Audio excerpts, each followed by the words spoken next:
South Africans, I swear, I like you more than you like me. If they cancel my passport, please accept me, oh.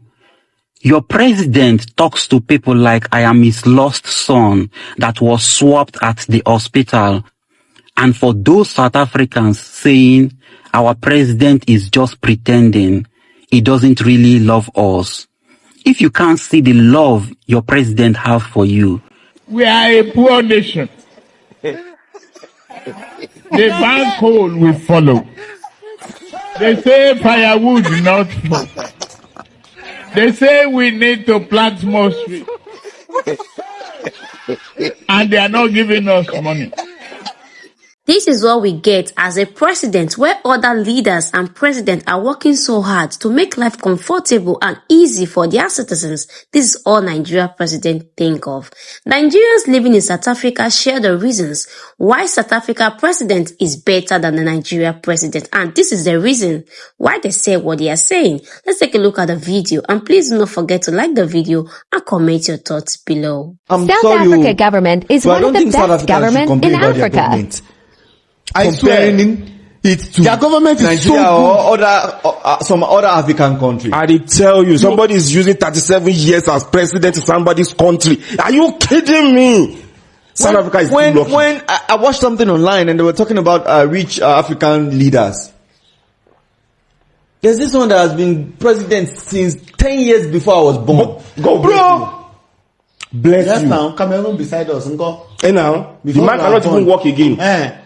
The boss, before I was born, I am the guy don't be president. Yes, now. So it's, you just need to like work with the government. I think there are a lot of other things you could do. I cannot lie to you, sir. In South Africa, South African government, the way they care so much about their citizens, if all the old African countries can do that, I swear Africa will get better. Africa will be better. Because you guys can protest. Like, boom, they already shut down the taxi, they already shut down this one. There was load shedding this time, boom, load shedding got better because some people protested about it and you know, hey bro, I think a lot of people should just buckle up and stop blaming the government. I'm sorry if this come out wrong, right? I'll say they are overshadowing the ambitious South Africans that they are in a situation and they say to themselves, no, I'm not going to be in this situation for the rest of my life. I will do something. Okay, I'm telling you about this girl, the presenter on that show. That girl said when she was growing up in their community, everything was like that, right? But when she was growing up, she said to herself, no, I don't want to be in this. I want to change my life. You get? I'll give you an example, my wife. Do you know that my wife go and do intern in a school? Can you imagine? So that they can pay for school fees. Wow. To go and graduate to university. Yeah, you're even a big organization. You can imagine. And you have the opportunity, you will not take it. To school. You just imagine. For you to come be their manager when you've done schooling. Yeah. I understand. You would work for them for a certain period of time. You can leave, and if you're no longer permeable with it, which is you are still going to be cool with it because you send me to school, you are paying me salary. That's another advantage. They are not only sending you to school, that means that you have a job when you in our own place.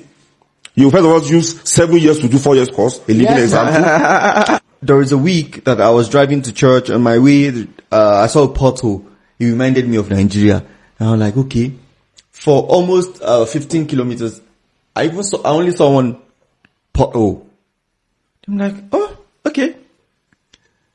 The next Wednesday that I was going to church, the pothole was no longer there. I'm like, wow, bro. If you have to drive for 5 minutes, you will meet 5,000 potholes. That's why I'm saying to you guys that it pains me when you see, like the ones that they are not this thing, they are the one that will be commenting. Yeah, bruh, in our area, the guy who do that road, that pothole on our road, he just decide one day, park his car, go and buy cement and everything, bring his boys. They do that pothole. What you're seeing here is what I call transparency in government. What you're seeing here, I would explain, is what I call transparency in government, in governance. Now, this, you see, in South Africa, South Africa is a society where the individuals will hold you accountable for your actions. It doesn't matter how wealthy you are, they don't care. That's why I would always say, discipline. You see, the true definition of discipline is an individual who is not money conscious. That is discipline as far as I'm concerned. Discipline is not a question of withdrawing yourself from the seduction of a woman. It's not withdrawing yourself from a great number of things. It's not in fasting. It's not in withdrawal from eating. Discipline in life is when you can withdraw. See, when your stipulations and your choices remain what it is, even in the presence of money. When you are not moved, when without money is presented to you to alter your choices, yet you're not, that is discipline.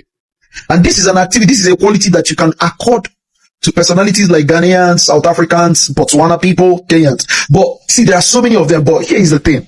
You can never accord such to a Nigerian. And let me tell you, that is why, mark my word, as the year goes by, Nigeria is retrogressing. I was discussing with a Ghanaian and she intimated me, when we were weighing and gauging currencies and the things that their currencies can actually buy, I noticed how low Nigeria have fallen. And let me tell you people the truth. Do not be deceived by the illusions you're seeing. Nigeria is getting to that point where it will become the least country, like the worst country in the whole of Africa.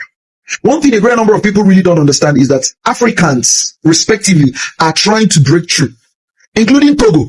Yes, including Togo. Some of these small African countries are soon overtaking Nigeria. And this is not owing to the fact that they are even putting more effort, but on grounds that Nigeria is retrogressing. Nigeria is falling down that chart. Now, what you're seeing here is the South African parliament. As usual, they are bringing everyone to order. And they play it on a live station so that the people can wait. Because truly, power belongs. You see, when the people don't sell out, power still they retain power. But the moment you sell out, you sell your power. And let me tell you, no matter how disciplined your leaders are, if you people together give power to him, power corrupts and absolute power corrupts absolutely, you're going to corrupt him. That's why I don't blame Nigerian leaders. I blame Nigerians who are sellouts. Let it be known that I, Oyindamola, declared that Bola Ahmed Tinubu as our president is a failure. I would call you a failed president, and if I should describe you in a word, I will call you a terrible president, and your administration is nothing to write home about. There is nothing good about this administration, and I regret being born as a Nigerian. I regret that I became an adult during President Bola Ahmed Tinubu's regime. I am depressed so much because the cost of living is costing our living now in our present economy. And the way price of things have skyrocketed. The way what you buy today is not what you're going to get tomorrow. And our normal slang now is yesterday's price is not today's price. It's the fact that we have normalized suffering. We have normalized being strong when we're not supposed to be strong. And the fact that we are praying to God when we're supposed to be calling out these governments to hold them accountable for their damn God. I don't want to say foul words because of TikTok, but I feel like cursing them. I feel like cursing you, President Tinubu, because what are you doing? My voice is important too, and I am going to stand on it that I am calling you out now. I myself, on behalf of myself, let it be known that I call you out and I call you a failed president.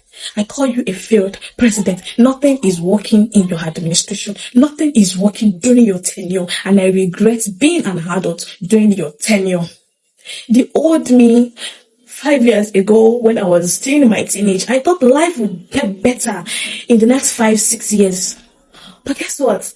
I thought I would be helping the needy, but guess what? I am the needy.